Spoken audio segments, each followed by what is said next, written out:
বদরের ময়দানে এই পাশে কোরাইশ, এই পাশে মুসলমানেরা। বিশ্বনবী জালামি ভাষণ দিলেন, তোমরা দেখতে পাচ্ছ এটা বদরের ময়দান না, এটা আল্লাহর জান্নাত, ওই জান্নাতের দিকে ছোট।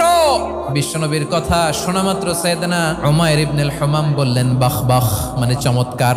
বিশ্বনবী বললেন মা ইয়াহমিলুকা আলা কওলিকা বাখ বাখ ইয়া উমাইর, আমার এই কথা শুনে তুমি কেন বললা বাখ বাখ? ইয়া রাসূলুল্লাহ, আপনার এই কথা শুনে আমি বড্ড খুশি হয়েছি, আর আমি প্রত্যাশা করছি আমি যদি ওই জান্নাতের মালিক হতে পারি তাহলে কতই না ভালো হতো। সুবহানাল্লাহ বলেন। বিশ্বনবী বললেন উমাইর আনতা মিন আহলিহা, তুমি ওই জান্নাতের অধিবাসী, তুমি জান্নাতি। উমাইর চিন্তা করলেন আমি জান্নাতি, নবীর মুখ দিয়ে যখন বেরোইছে ওই জান্নাতে তো আমার ঢুকতেই হবে, কিন্তু হাতে 3টা খেজুর খেয়ে যদি জিহাদের ময়দানে যাই তাহলে জান্নাতে যেতে তো দেরি হয়ে যাবে। এই চিন্তা আসা মাত্রই খেজুর 3টাকে তিনি ছুঁড়ে মারলেন, তলোয়ার বের করে আল্লাহু আকবার বলে বদরের ময়দানে ঝাঁপিয়ে পড়লেন। আল্লাহর শত্রুদেরকে কচুকাটা করে এক পর্যায়ে শাহাদাতের সুধা পেয়ে নিজেও জান্নাতি হয়ে গেলেন। পড়েন সুবহানাল্লাহ।